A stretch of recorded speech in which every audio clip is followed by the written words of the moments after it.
Rachel, what was your first exposure to aerial or silks or hoop or anything? My very first exposure, I think, was a Cirque du Soleil show in Las Vegas, where I lived as a child. I believe we saw Ka, the Cirque du Soleil show. Ka was beautiful. And that made you want to do this or figure out how to do that? I mean, it definitely did, although I did not start training any aerial apparatuses until much later in life. I started training in college.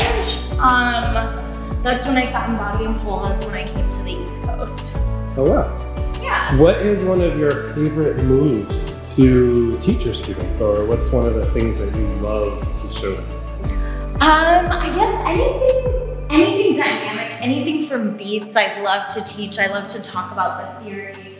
I love talking about C-shaping. I think it's a lot of fun. C-shaping is kind of exactly what it sounds like. You're making your body in the shape of a C, and you can use it for all sorts of things, all sorts of skills that have to do with rolling up and down or inside the silk. So, how did your background influence, kind of your approach to aerial and maybe your approach to teaching it?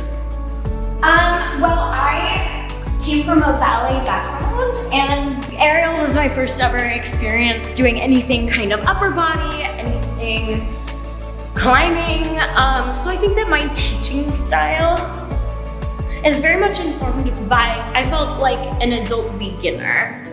So because I did not start this from being a child, I remember very much what it feels like to not be able to support your own weight. I remember that sensation well. And when I take a long break, sometimes I feel that too. Things that I definitely want my students to always watch out for. If you're taking a hoop class, you have to wrap your thumbs under. For me, that's always kind of a big indicator of whether you've taken a break or whether you've been doing this for a really long time. I feel like I can always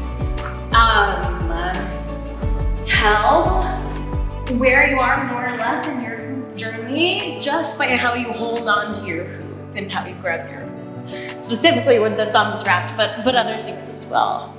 So I'm always looking for that. What was your experience like in your most recent performance? How did that go for you? That was so much fun. I was in the staff show at Body and Pole. That was at House of Yes. And it was so much fun. It was terrifying, but also very fun. And it was just such a great opportunity to perform with some incredibly talented staff members at Body and Pole. Just working with the other instructors was just such a privilege. Working with Kira as a choreographer. It was just amazing. It was so much fun to be a part of. Is there a moment you go back to? I mean, I think it would just have to kind of go back to the very beginning when we all run up to the stage, like we're at an audition and we're kind of like pantomiming, getting ready for an audition and how one might behave in an audition setting. It felt very nostalgic and very theatrical. It was just a lot of fun.